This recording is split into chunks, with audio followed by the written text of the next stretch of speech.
In the peaceful town of Green Valley, there stood an old school called Maplewood School.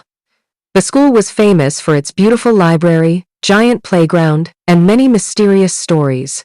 Students often whispered about secret passages and hidden rooms beneath the building. Among all the students, 12-year-old Ryan was the most curious. He loved solving puzzles and exploring places others ignored. His best friends, Emma, Noah, and Lily, often joined him on his adventures. One rainy afternoon, while waiting for the rain to stop, Ryan noticed something unusual in the basement storage room. Behind a pile of old boxes, he spotted a rusty metal ring attached to the floor. "Look at this!" Ryan whispered excitedly. The friends pushed the boxes aside and pulled the ring. To their surprise, a hidden wooden door slowly creaked open. A cool breeze rose from the darkness below. "Wow!" Emma gasped. "We should tell a teacher," Lily suggested. "But what if it's just an old storage tunnel?" Ryan replied. "Let's take a quick look." The others hesitated but eventually followed him. Using their phone flashlights, they carefully climbed down a narrow stone staircase. The air smelled old and dusty. Strange symbols were carved into the walls. At the bottom, they found a long tunnel leading deeper underground. "This is incredible," Noah said. The tunnel ended at a circular room filled with ancient objects, maps, books, and dusty paintings. In the center stood a stone pedestal holding a golden key. Ryan immediately stepped forward. "Wait," Emma warned. "We don't know what it does." But Ryan's curiosity was stronger than his caution. He picked up the key. Suddenly, a loud rumbling echoed through the chamber. Hidden gears began turning inside the walls. The friends jumped back in surprise. "What did you do?" Lily cried. A secret panel slid open, revealing another passage. Although frightened, the children were also fascinated. They followed the new passage until they reached a giant underground hall. At the far end stood an enormous locked door covered with strange markings. The golden key fit perfectly into the lock. Ryan smiled. This must be the biggest secret in school history. Before anyone could stop him, he turned the key. The giant door slowly opened. Inside was an old laboratory built nearly 100 years earlier. Dust-covered machines lined the room. Journals and blueprints were scattered everywhere. One journal belonged to Professor Theodore Finch, a scientist who had helped design the school decades ago. As Emma read the journal, her eyes widened. "It says the underground tunnels were built for emergency shelter and scientific research," she explained. "That's amazing," Noah said. Then Lily discovered another warning written in bold letters.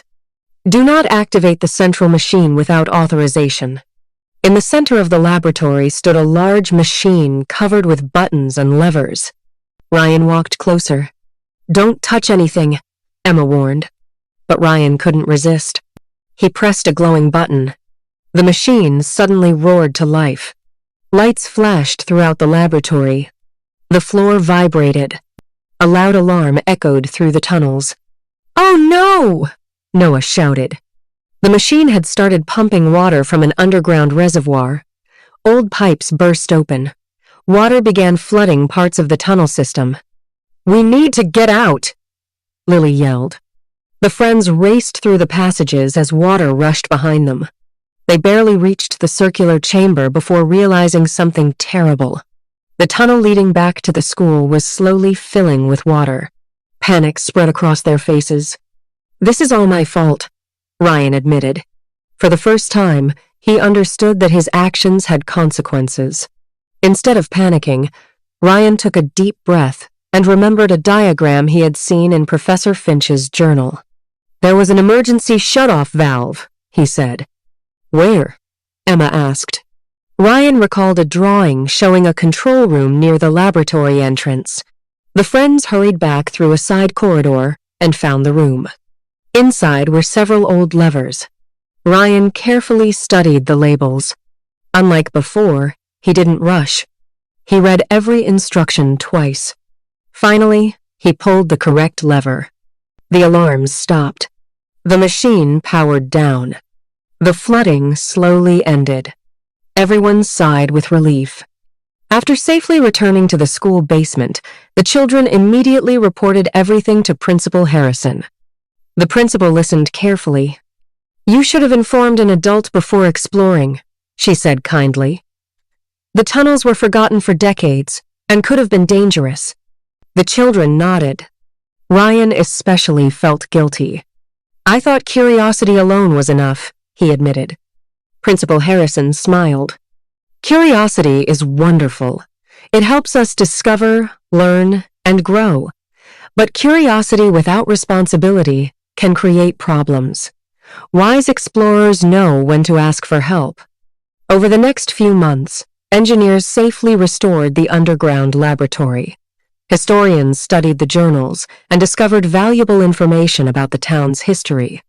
The school eventually opened a small museum displaying some of the artifacts found beneath the building. Ryan and his friends were recognized for helping uncover the hidden chambers, but they were also praised for reporting the discovery and assisting with the restoration. Ryan never forgot the lesson. He continued asking questions, solving mysteries, and exploring new things. However, he learned to think carefully before acting and to seek guidance when needed. From that day forward, whenever he discovered something exciting, he would first ask himself, "Am I being curious or am I being careless?" And that simple question helped him make better choices. Moral: curiosity leads to discovery, but true wisdom comes from balancing curiosity with responsibility.